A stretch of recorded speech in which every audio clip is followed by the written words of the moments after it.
Ho confessava Lubos Barton quan va fitxar per la penya, quan va explicar que havia agafat per banda Jeter per dir-li que no botés tant la pilota i llancés més a cistella.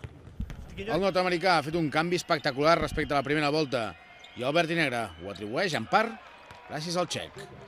L'arribada del Lubos Barton ha estat probablement la millor decisió d'aquest any pel club. Quan veig en Lubos Barton, agraeixo al director esportiu i a en Villacampa haver-lo portat.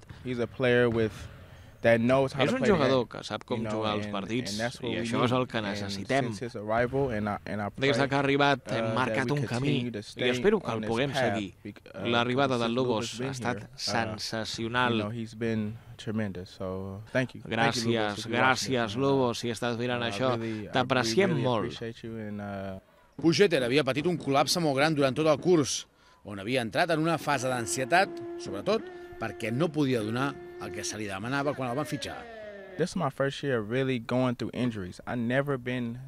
és el primer any que tinc problemes de lesions.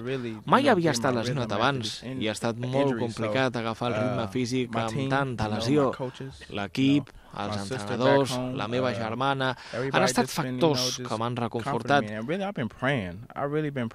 a més, vaig resar molt. Vaig llegir la meva Bíblia per intentar curar-me i per provar d'entendre'm. Els últims 4 o 5 partits la meva energia està a aquest nivell perquè he estat pregant. És tot el que tinc.